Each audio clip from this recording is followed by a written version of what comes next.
know we all give excuses, oh, I don't have time for this or that, but here's the deal. We make time. Take 10 minutes out of your day to create the best life ever. We're going to begin reaching up. Exhale, forward fold. And as you look halfway up, inhale. Bend the knees if your legs are super tight in that forward fold. Get ready to place the hands down to step back into a chaturanga, which goes to a plank, and then slowly lower elbows same height as shoulders, 90 degrees. Then push yourself back for that upward facing dog, and then you're going to motion back into that downward facing dog as you exhale. Breathe here for a second. Feel the stretch in the back of the legs and the back of the upper back, and make sure you evenly distribute the weight between the legs and the upper body. Step forward, inhale halfway up, exhale forward fold into those bent knees. Inhale all the way up, reach, and then we'll do it all over again. But before you start, pray. Inhale up, exhale into that forward fold. Inhale, look halfway up. Before you do that forward fold again, bend those knees or step or hop back into that chaturanga. Inhale, upward facing dog. Exhale to that downward facing dog. Take a few breaths here.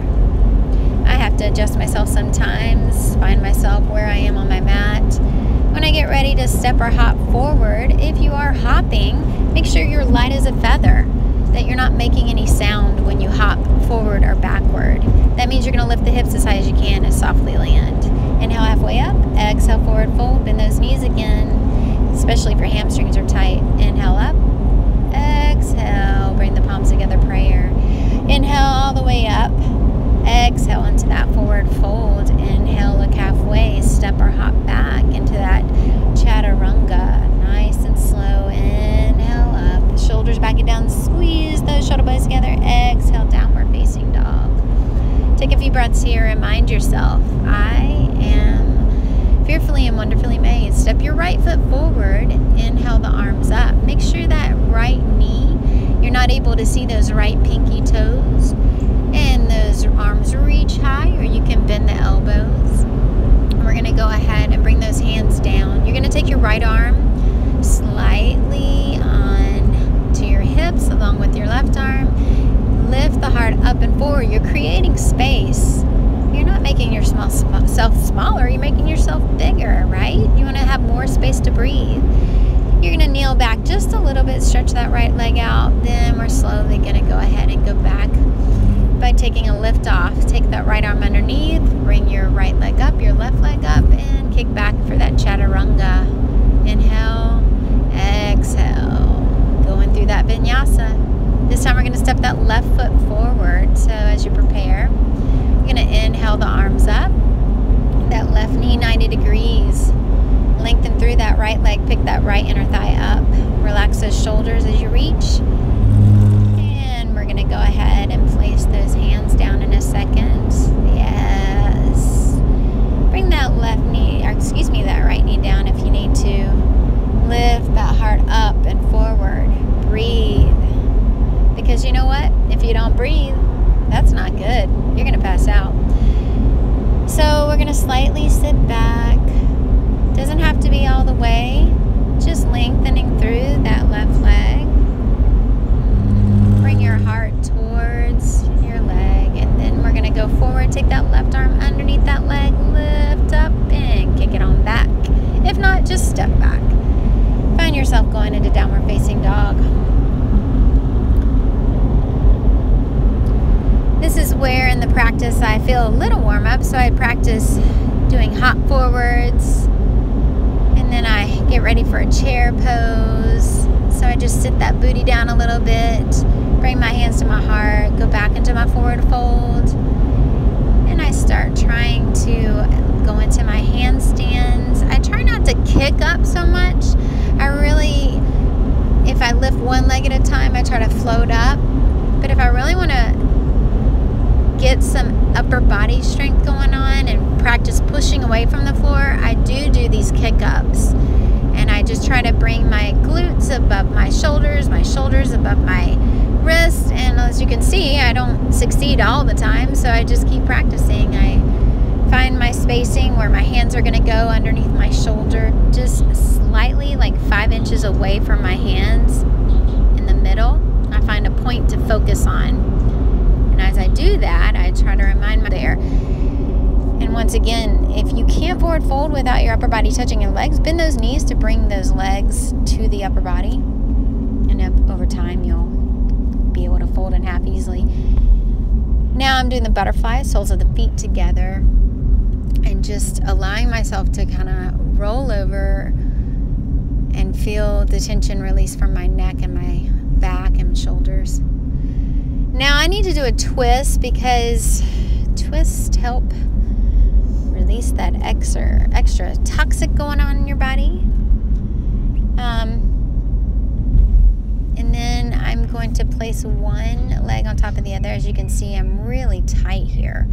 So my legs don't just automatically fall one on top of the other. It's from tight hips, or actually I have a lot of knee issues. So but the main thing here is sitting like this. I'm doing what we call the fire logs, like you kind of just stacking the fire logs. I'm not letting one foot be further out in front of the other. I'm going to go into the other side in a second here, but right now I'm just going to do a wide leg. So I lengthen my legs out to where they feel comfortable, and I just reach out forward, and I lift my heart up and forward and then fold. But going back to the other side, so I'm going to switch sides now. I'm going to have one leg parallel in front of my body, bending that knee, and when I bring the other leg up, I'm actually placing that foot and that ankle on top of my knee. And so I'm not sliding one foot back, like I said, further than the other. I'm stacking them right on top of each other. So I have my knee above my ankle and my ankle above my knee. And I just sit, because that's what it takes to help loosen up those hips. And if you gotta pray your way, pray your way. It's easier for some people than others. For me, this is a very challenging pose. If this is easy for you, you can just do a forward fold over your legs. I'm going to slowly release those. Man, am I feeling the tightness from that run earlier today. Now's my twist. I was talking about that earlier, but I goofed. Here it is. So I just take one leg, one foot outside the other leg, pull that leg in with my opposite arm, and the arm that is behind me, I'm looking towards that direction. All right, this little gem right here, I got it for $5. Yes, $5 from 5 and Below when I went with my daughter. And this is amazing. You want some abs? This will give you some abs. So just rolling out for 10 or so, taking it out as far as I can, coming back up. If you can't get this far, that's fine. You build yourself up. Just go a little ways and then slowly come back up. You can be on your knees. You can start on your feet and roll out and then come all the way back up. It's up to you. I'm a little modification today because you know what? When you're doing this on a regular basis, you just got to modify sometimes. But I recommend buying that, especially when it's only $5. Then I take my Dharma wheel because I need a little crunch going on in my spine. I put it between my hips, roll it directly on my spine so I don't fall off to one side or the other. And I just stretch. Oh, it feels so good. And it literally does crack my back a lot of times. So it feels great. I recommend, if you don't have a Dharma wheel, there's so many spaces you can buy it online. Just search for it. You don't have to buy a $100 one. Just buy one that you know you can get. Here's my favorite part of this. I think for a lot of people, it's their favorite thing to do. Lay down. Shavasana. Rest. Soak all of that practice that you just did in. Allow yourself to just fall deep and deeper into the mat. Need more motivation? Order 30 Days of Truth by Kara C. Adams.